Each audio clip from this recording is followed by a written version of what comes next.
गुरुत्व केंद्र से हमको कंटिन्यू करना था।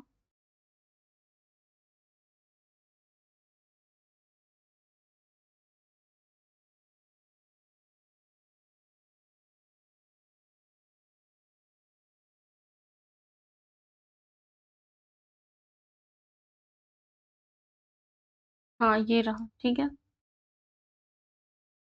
तो गुरुत्व केंद्र क्या है? किसी वस्तु का गुरुत्व केंद्र वह बिंदु है जहाँ वस्तु का समस्त भार कार्य करता है, चाहे वस्तु जिस स्थिति में रखी जाए। वस्तु का भार गुरुत्व केंद्र से ठीक नीचे की ओर कार्य करता है। अतः गुरुत्व केंद्र पर वस्तु के भार के बराबर ऊपरी मुखी बल लगाकर हम वस्तु को संतुलित रख सकते हैं। संतुलन के कितने प्रकार होते हैं? संतुलन के यहाँ पर 3 प्रकार बताए हैं। एक तो स्थायी संतुलन, अस्थायी संतुलन और उदासीन संतुलन। स्थायी संतुलन से क्या तात्पर्य है?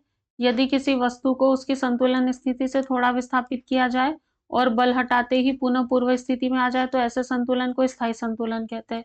अस्थायी संतुलन क्या है? यदि किसी वस्तु को उसकी संतुलन अवस्था में थोड़ा विस्थापित करके छोड़ने पर वह पुनः संतुलन की अवस्था में न आए तो इसे अस्थायी संतुलन कहते हैं। उदासीन संतुलन क्या है?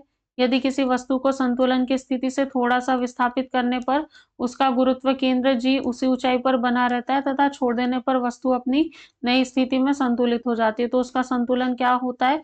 उदासीन संतुलन कहलाता है। स्थायी संतुलन की क्या शर्तें हैं? किसी वस्तु के स्थायी संतुलन के लिए 2 शर्तों का पूरा होना आवश्यक है। वस्तु का गुरुत्व केंद्र अधिकाधिक नीचे होना चाहिए। गुरुत्व केंद्र से होकर जाने वाली ऊर्ध्वाधर रेखा वस्तु के आधार से गुजरनी चाहिए। घर्षण घर्षण 2 नंबर की भी परिभाषा है, साथ में प्रीलिम्स के भी फैक्ट है। तो घर्षण क्या है? एक प्रकार का बल है जो सदैव गति की विपरीत दिशा में लगता है। घर्षण बल का मान सतहों के क्षेत्रफल पर निर्भर नहीं करता, यह सतहों की प्रकृति पर निर्भर करता है। जो भी सतह है उसके क्षेत्रफल से घर्षण मान का कोई मतलब नहीं है। जो सतह की प्रकृति है, जैसे खुरदुरी है या चिकनी सतह है या बहुत अधिक उबड़-खाबड़ सतह है, उस पर घर्षण की प्रकृति, उस सतहों की प्रकृति पर जो घर्षण बल है उसका मान निर्भर करता है। घर्षण के कारण ऊर्जा का क्षय नहीं होता है, यह तापीय ऊर्जा में बदल जाती है। बहुत अच्छा प्रश्न आपसे बन सकता है, आपको दे देंगे कि घर्षण के कारण जो ऊर्जा है उसका क्षय हो जाता है, लेकिन आपको याद रखना है कि ऊर्जा का कभी क्षय नहीं होता है। ऊर्जा की क्या प्रवृत्ति है? एक रूप से दूसरे रूप में परिवर्तित हो जाती है। तो यही बात है कि घर्षण के कारण जो ऊर्जा है वो तापीय ऊर्जा में बदल जाती है।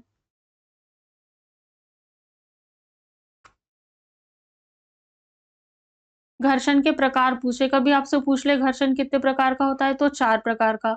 स्थैतिक, सीमांत, गतिज, सर्पी या फिर लोटनिक। स्थैतिक घर्षण पिंड की स्थिर अवस्था में, सीमांत घर्षण पिंड की सरकने की अवस्था में होता है। गतिज या सर्पी घर्षण पिंड की आनत तल पर फिसलने की अवस्था में होता है। और जो लोटनिक घर्षण है पिंड के लुढ़कने की अवस्था को लोटनिक घर्षण कहते हैं। स्थैतिक घर्षण, गतिज या सर्पी घर्षण और लोटनिक घर्षण। घर्षण गुणांक क्या होता है? घर्षण बल का मान अभिलंब प्रतिक्रिया बल के समानुपाती होता है। इसका मतलब ऐसा है कि जो घर्षण बल है F प्रोपोर्शनल टू अभिलंब प्रतिक्रिया बल, उसके बाद में घर्षण गुणांक घर्षण बल बटे अभिलंब प्रतिक्रिया बल। घर्षण गुणांक का मान किसके बीच होता है? 0 से 1 के बीच घर्षण गुणांक का मान होता है। और घर्षण गुणांक क्या है? मात्रकहीन है और विमाहीन राशि है। तो आपसे पूछ ले कि घर्षण गुणांक का मात्रक अधोलिखित है, इसमें से सही मानिए। एक ऑप्शन दिया रहेगा कि घर्षण गुणांक का कोई मात्रक नहीं होता है, तो बिल्कुल वो सही उत्तर है। घर्षण गुणांक का कोई मात्रक नहीं होता है। जब मात्रक नहीं है तो ये विमाहीन राशि रहेगी, इसकी कोई विमा नहीं है। घर्षण बल के अधीन जो भी किया गया कार्य वो ऋणात्मक होता है, ये महत्वपूर्ण बिंदु है, यहाँ से प्रश्न बन सकता है। अगला टॉपिक है कार्य, ऊर्जा और शक्ति। ठीक, तो कार्य क्या है? किसी कार्य की माप लगाए गए बल और बल की दिशा में वस्तु के विस्थापन के गुणनफल के बराबर होती है। कार्य कैसी राशि है? अदिश राशि है। सही मात्रक क्या है? जूल है। कार्य का सूत्र इक्वेशन पूछ ले तो बल गुणित विस्थापन। यदि बल F और विस्थापन S के मध्य थीटा कोण बनता है तो कार्य क्या होगा? F into S dot cos theta. बल और विस्थापन के बीच का कोण 90 डिग्री होने पर किया गया जो कार्य क्या होता है? शून्य होता है। जैसे अगर कोई कुली x केजी का भार लेकर मीलों दूर तक चलता है तो किए गए कार्य का मान शून्य होगा, क्योंकि बल और विस्थापन के बीच का कोण कितना है? 90 डिग्री का कोण है। बल और विस्थापन के बीच 0 डिग्री का कोण होने पर कार्य अधिकतम होगा। देखिए 90 डिग्री और 0 डिग्री दोनों के बारे में बताया है। यदि 0 डिग्री है दोनों के बीच तो कार्य अधिकतम होगा और 90 डिग्री का कोण है तो कार्य क्या है? शून्य होगा, ठीक है? 90 डिग्री है तो शून्य होगा और 0 डिग्री है तो अधिकतम होगा। किया गया कार्य धनात्मक, ऋणात्मक या शून्य हो सकता है। एनर्जी क्या है? किसी वस्तु के कार्य करने की क्षमता को उस वस्तु की ऊर्जा कहते हैं। ये कैसी राशि? अदिश राशि। एसआई मात्रक क्या है? जूल है। आपसे पूछ लेंगे कार्य का एसआई मात्रक क्या है और कार्य कैसी राशि है?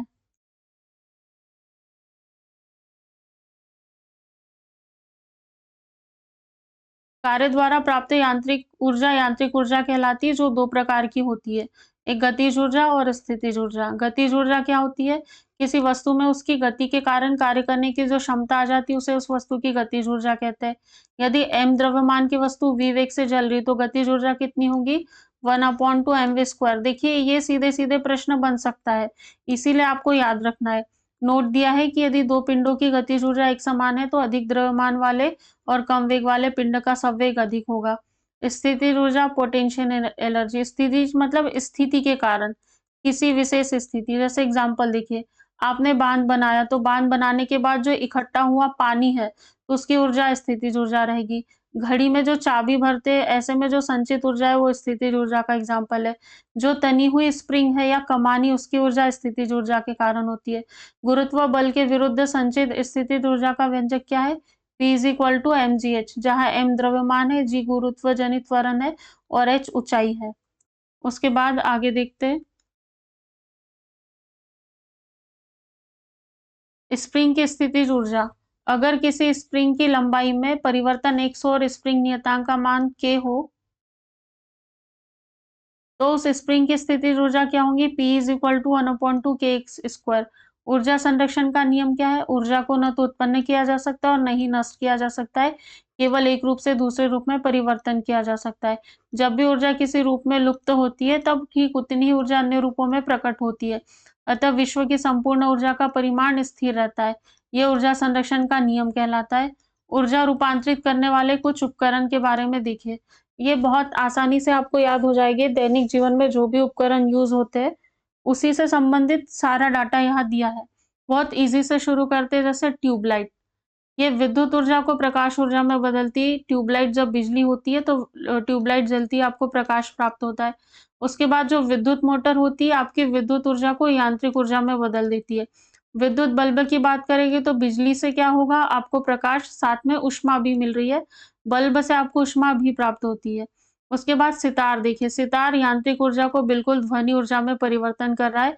उसके साथ ही लाउड स्पीकर विद्युत ऊर्जा को ध्वनि ऊर्जा में परिवर्तित करता है। ये दोनों युक्ति आपको याद रखनी, दोनों उपकरण। सितार और लाउड स्पीकर दोनों क्या है?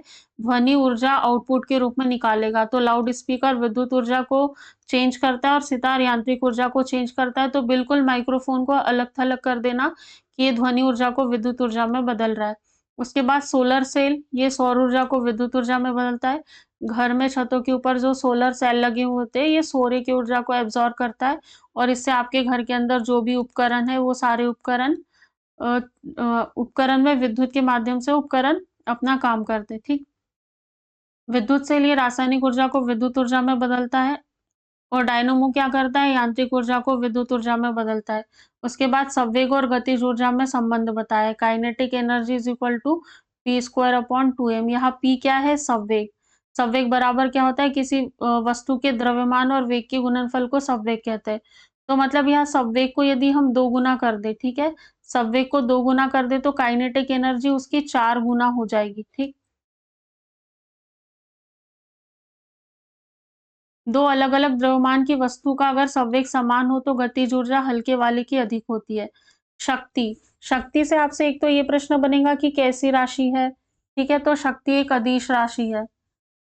शक्ति का SI मात्रक क्या है? तो वॉट है, इसका संकेत W है और जेम्स वाट के सम्मान में रखा था। डेफिनेशन की बात करें तो कार्य करने की दर को शक्ति कहते हैं। मतलब किसी कर्ता द्वारा W कार्य T समय में किया जा रहा है तो कर्ता की शक्ति क्या होगी? W/T। SI मात्रक वॉट। और शक्ति का एक और मात्रक है जिसे अश्व शक्ति कहते हैं। अश्व शक्ति की इकाई क्या है? जेम्स वाट के द्वारा दिया गया है। फिर शक्ति बराबर कार्य बटे समय। कार्य का मात्रक जूल, समय का सेकंड। या फिर जो वॉट है, तो 1 वॉट कितना होता है? 10 की सात घात 7 वर्ग प्रति सेकंड। 1 किलोवाट 1000 वॉट और 1 मेगावाट 10 की घात 6 वॉट। 1 अश्वशक्ति बराबर 746 वॉट, ये इसका मान है। उसके बाद में वॉट सेकंड की बात करते हैं। यहाँ पे देखिए शक्ति, ऊर्जा और कार्य, इन तीनों के अलग-अलग मात्रक रहेंगे। यहाँ नोट के नीचे दिया हुआ है, मैं बताऊँगी अभी। 1 वॉट बराबर 1 वॉट इंटू 1 सेकंड बराबर 1 जूल। 1 वॉट घंटा 3600 जूल के बराबर होता है। 1 किलोवाट घंटा 1000 वॉट घंटा बराबर 3.6 इंटू 10 टू पावर 6 जूल के बराबर होता है। नोट दिया हुआ है। किलोवाट घंटा विद्युत ऊर्जा का मात्रक है, जिसे सामान्य भाषा में 1 यूनिट कहते हैं। यहाँ शक्ति के मात्रक दिए और यहाँ पे कार्य या फिर ऊर्जा के मात्रक दिए। देखिए कार्य और ऊर्जा के मात्रक को कैसे पहचानेंगे? यहाँ एस है मतलब सेकंड, यहाँ एच है मतलब आवर, यहाँ भी एच है मतलब आवर, मतलब समय से रिलेट होके चल रहा है कार्य और ऊर्जा। वॉट सेकंड, वॉट आवर और किलोवाट आवर, ठीक। जबकि शक्ति का क्या है? वॉट है, किलोवाट है, मेगावाट है और हॉर्स पावर है। तो यहाँ से इसको डिफरेंशिएट करना है। अभी ही डिफरेंशिएट करके समझ लेना है कि एग्जाम में यदि क्वेश्चन बनता है तो हम कैसे एलिमिनेट करेंगे या कैसे याद रखेंगे। गुरुत्वाकर्षण अगली क्लास में कंटिन्यू करेंगे।